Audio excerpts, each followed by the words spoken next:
Right, as I said, my seeds all arrived 5 weeks late, all due to the terrible circumstances that we're all in with COVID. So it actually would be quite late for tomatoes. If I started planting the seeds now, they take a good 3 weeks to germinate, become strong plants. They've got to be in warm temperatures, 65 to 75 degrees to germinate anyway, which is where it's better to do it in an airing cupboard or something like that. So I'm decided not to do that. Luckily, something good comes out of something bad, and locally to us was a plant supplier who normally sells at local markets, car boot sales and everything else. And of course, because of the circumstances, hasn't been able to, has got plants in polytunnels, vegetable plants in polytunnels. And so I managed to contact them and have successfully purchased some very nice, healthy tomato plants, which I spent yesterday in the greenhouse doing. So the greenhouse, you'll see I've now planted up all these very healthy plants. The tomato plants, Casper, on each side here, and then I'll tell you about the other stuff I bought off them. The soil, what I've done is it's basically a 50-50 mix of very good potting compost mixed with our manure, as you've seen when we were mucking the gardens. So it's all really good stuff. I plant them here in this greenhouse. I've got rows here. These are all tomatoes. These ones are Gardener's Delight, those lot of plants. These ones I haven't put the label in yet, are Alicantes. Over here we've got a group of money makers, don't we all need that at the moment? And at the end here we've got some tomato beefsteak big boys. They're the ones that are absolutely those big beef tomatoes, which are delicious with tomato and mozzarella salads and everything else. This greenhouse, I've obviously got window I can open and close, and then I've got some automatic windows up here as well. What the key I find with the greenhouse is to make sure it's closed at night and open during the day. If it's a cold day, like today's a bit of a colder day, I would normally have the greenhouse about that far open. If it's a hot day, it's fully wide open. What will absolutely kill these plants in the next 2 or 3 weeks is if we have any frost and the greenhouse is left open. I do have a little gas heater which I could put in here as well with a frost stat on it, so if needed and I was worried about a frost, I'd put it in at night. These tomatoes, you can see all the pots here planted, they all came in little pots like that. I've got a few left which I'm actually going to experiment and plant outside, but I'm not going to be planting them outside till the end of the month, till the end of May. I'll put them in bigger pots shortly and keep them going in the greenhouse in bigger pots, and then plant them outside the greenhouse and see how they do. What I've also got here is along the back, I managed from these very nice people to buy some aubergine plants. Again, I would normally have done those from seed. These will grow quite big. All of these tomatoes and the aubergines I'll stick up, and I'll show you when I put them on bamboos, tie them up because they grow quite tall. And then in front of these, I've got some peppers. These are red peppers, all of these. These are a couple of green peppers. And over here are some chili peppers, jalapenos, some sweet chilies, some hot chilies, and a basket of fire very hot chili. All absolutely delicious.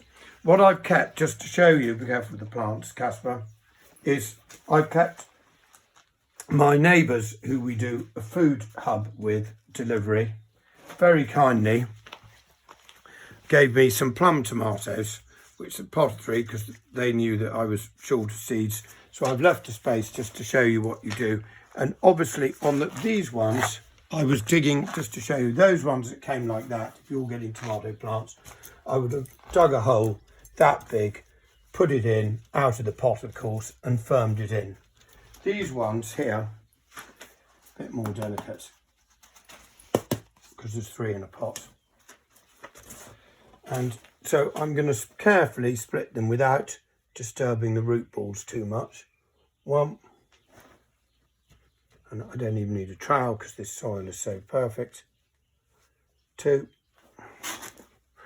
and the third one I'm going to put there. Let me just get it in. 1. The other key thing with the greenhouse is to make sure you water every day. And I will tell you a good trick. So there we are. Put the note in. I've got to still do notes for some of these peppers. Those are the plum tomatoes. So there is my greenhouse. This greenhouse, fully planted up, ready. We're now the 1st of May. I would expect to be eating tomatoes by the beginning of July.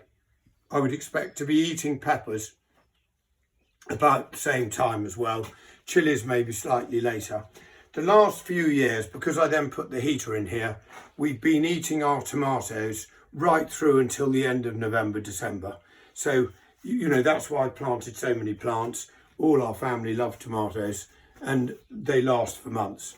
What I would also show, and going back to the watering, is on the greenhouse, you've got a perfect place for storing water. Rain comes in, into here.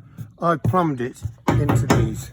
So on all 4 corners of the greenhouse, I've got water storages with overflows linking them around.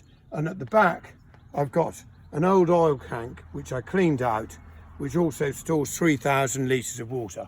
So from the 2 greenhouses, the ones that I was doing for the seeds and the tomato one, I've got a total of 6 250 litre ones, plus 3,000 litres at the back. So it means every time one's just watering straight from here with a watering can, or I've got a pump and one can pump it straight through the hose pipe and water. So it's very ecological. We're using the rainwater to go straight back on, and that's true with all the vegetables we're doing. Anyway, if you've been planting tomatoes from seeds, I would have thought, depending on when you planted them, they would either be this as big as these now, or they might be that little bit smaller, like the ones I've just planted. But you should soon, as it's warming up and frost's going, you can start planting them out in the greenhouse. It's too early to be putting them outside until the end of May, because they won't like any cold weather. It will kill them off. So if you've got the chance to put them in a conservatory or anything else, you could put them, you don't have to have seed proper beds like these. They can just go in big pots. You know, imagine a pot about that deep, like that, per plant. And you could just have them in pots, eventually on a patio, in a conservatory, wherever. Anyway, thanks very much. And I'll be back again soon with some seed planting.